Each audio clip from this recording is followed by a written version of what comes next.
자, 반갑습니다. 배종찬 교수의 맛있는 돈 이야기의 배종찬입니다. 자, 여러분 반갑습니다. 국토부 장관 김현미 장관이 이제 연임이 됐지 않습니까? 그래서 연임된 자리에서 이렇게 말을 하죠. 나는 국토부의 두 번째 장관이다. 국토부의 시즌2가 시작되었다. 집은 사는 것이 아니라 사는 곳이다. 그리고 어떠한 어려움이 있더라도 주택을 경기 부양의 수단으로 활용한다거나 시장에만 맡기진 않을 것이다. 어떻게 보면 주택을 계속 규제를 하겠다라는 이제 그런 의미로 이제 들을 수밖에 없죠. 특히 여기서 중요한 말이죠. 집은 사는 것이 아니라 사는 곳이다. 즉 사고 팔고 하는 물건으로서 생각하지 말고 그냥 거주하는 공간으로 이렇게 생각하라.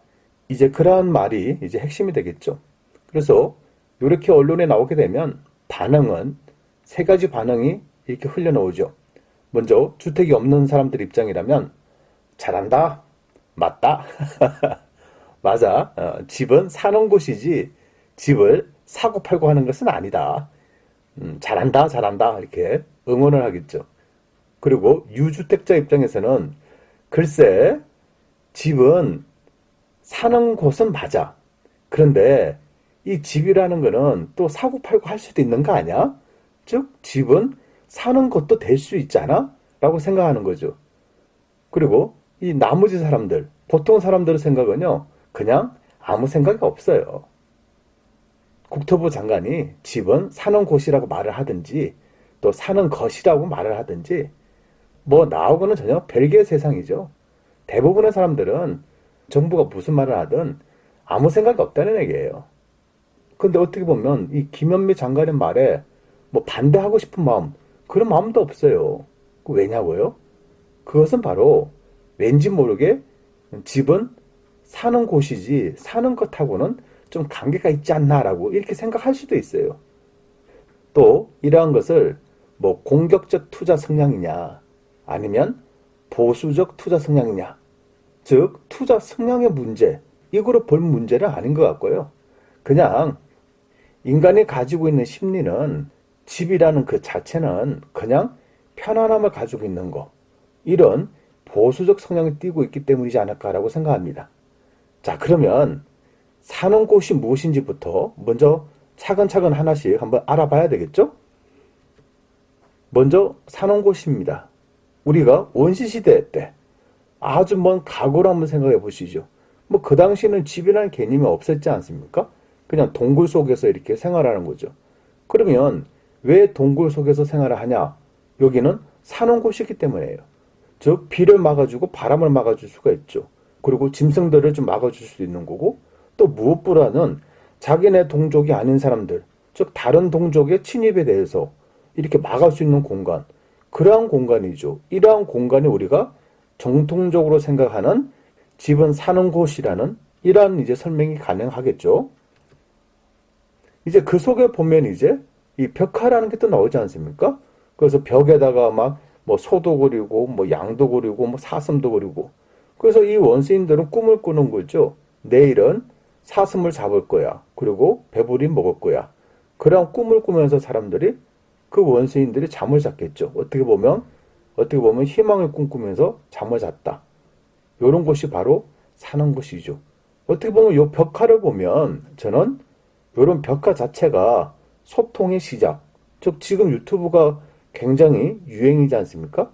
그런데 유튜브의 원조는 이런 원시 시대 때의 벽화이지 않을까라고 한번 개인적으로 한번 생각 한번 해봅니다. 자, 지금은 시대가 많이 바뀌었죠? 지금은 이런 시대에 우리가 살고 있어요. 이제 더 이상 이 집이라는 개념이 뭐 비바람을 막아주는 곳, 또 짐승들의 침입을 막아주는 곳, 또 다른 종족들의 공격을 막아주는 곳, 그러한 곳, 즉 사는 곳의 목적이 아니라는 게 지금 여실하게 나와 있지 않습니까? 뭐 심지어 지금은 이제 5G 시대까지 도래가 됐잖아요. 지금 이런 시대에 살고 있는 사람들한테 집은 사는 곳이다라고 주장만 한다면 어떻게 보면 좀 뭐라고 표현해야 될까요? 어떻게 보면 참 듣기에는 좋은 말 같은데 이 너무 이게 현실적인 감각, 너무나 또 시대에 좀 동떨어진 느낌, 그런 느낌이 좀 드는 것 같아요. 아니, 정부는 이렇게 집은, 주택은 사는 곳이 목적이다라고 이렇게 말씀을 하시면서 이게 뭐 차가는 또 잠실, 성남, 세종 아파트 세 채를 가지고 계시다. 그러면서 잠실 아파트는 이 과거에 매수를 하고 지금까지 한 번도 거주한 적이 없다는 사실. 그리고 또 청와대에 또 어떤 이는 이 노후 대책의 목적으로 이제 2022년경에 아파트 두 채와 상가로 바꿀 수 있는 부동산을 10억 원이 넘는 그런 돈을 은행에서 대출을 받아서 총 매매 금액 25억 7천만 원짜리 부동산을 취득했다. 아파트 두 채와 상가. 아니, 이게 사는 곳인가요? 여러분 어때요? 이게 말이 되는 소리입니까? 아니, 그러면서 국민들한테는 집은 사는 것이 아니고 사는 곳이다. 이렇게 이제 말을 해야 되는 건가요? 만약 집은 사는 곳이 된다면, 아니, 집은 오로지 목적이 하나, 사는 곳이 된다면, 국토부 관계자 여러분들, 또 이제 청와대에 계시는 분들, 아니, 이 나라를 이끄시는 그 훌륭하신 모든 분들, 그냥 집 사시지 마세요. 아니, 사는 곳이 목적이라면, 그냥 전세로, 아니, 전세로 쭉 사셔야죠. 왜 고위직에 계시면서, 왜 사회 지도층에 계시면서, 왜 매매를 하시고 부동산을 사모으시고 아파트를 사시는 건가요? 아, 그냥 전세로 사셔야죠. 아니, 집은 거주의 목적이지 사는 것이 아니라면서요. 이 사는 것, 이 매수라고 그러죠. 이 매수라는 거는 물건을 사들이는 거예요. 또 물건을 사서 넘겨받는 것을 우리는 매수한다라고 그러죠. 집 또한 우리가 사고 팔고 할 수 있는 물건의 객체가 되는 거죠. 이처럼 집을 사는 것을 부정한다면 어떻게 보면 근대 민법의 3대 원칙, 이 원칙을 부정하는 거예요. 근대 민법의 3대 원칙은 재산권 존중의 원칙, 계약 자유의 원칙, 가실 책임의 원칙. 이 중에서 계약 자유의 원칙. 아니, 계약하지 말아야죠, 그러면. 재산권 존중의 원칙도 그냥 부정하는 거지 않습니까? 그냥 거주만 하라면서요, 거주만. 이게 말이 안 되지 않습니까? 어떻게 보면 자본주의 자체까지도 어떻게 보면 부정하는 듯한 그런 느낌을 들 수도 있어요. 그래서 말 한마디의 선택이 이렇게 문제거리를 제기할 수 있는 그런 거리가 될 수도 있다는 얘기예요.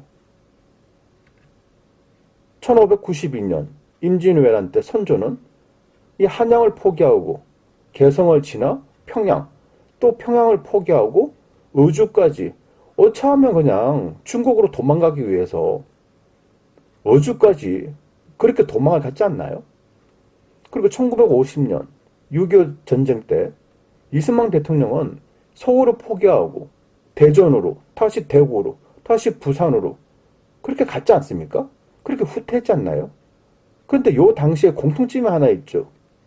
국민들에게 뭐라고 말을 했냐라고 한다면 수도 한양은 또 수도 서울을 절대 포기하지 않겠다.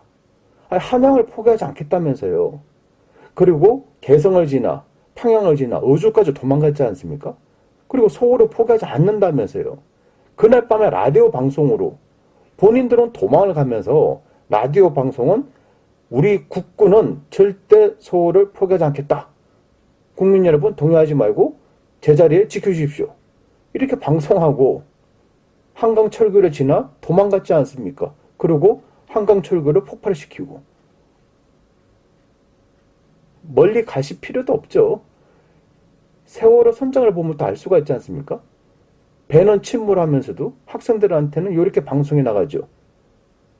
배에서 가만히 있으라고. 그리고 지들은 배에서 탈출하고. 여러분, 어떻게 보면요, 자칫하다가는 당하고 마는 거예요. 또 정부를 이처럼 맹신했다가는 또 당하고 말 수도 있어요. 물론 이제 주택이 없는 분들, 또 주택이 없는 분들, 또 세입자분들 입장에서는 집값이 안 올라가면 좋겠죠. 저도 그 말에 대해서는 동감을 합니다. 하지만 너무 정부를 믿고 또 정책을 100% 신뢰하지 마세요. 이 정치를 하는 사람들도 또 정책을 피는 사람들도 결국 사람이지 않습니까? 결국 사람인지라 자기네들이 좀 어처한 순간, 즉 위기에 봉착되거나 또 어떤 정책을 펴나가야 할 때 이 사람들 입장에서는 무슨 말을 어떻게 할지 또 아무도 모르는 거예요. 또 그 말을 했다가 언제 그러냐는 듯이 이 손가락 뒤집도 그냥 획 뒤집어 버릴 수도 있다는 얘기예요. 여러분, 임대사업자 등록 혜택, 그 많은 혜택들이 지금 어떻게 됐나요? 지금 그냥 확 축소가 됐지 않습니까? 임대사업자 등록하라고 할 때는 언제고, 어떻게 보면 정부에 속았다라고 볼 수도 있는 거 아니겠어요? 아무튼 저는 여러분에게 이렇게 말씀드리고 싶어요.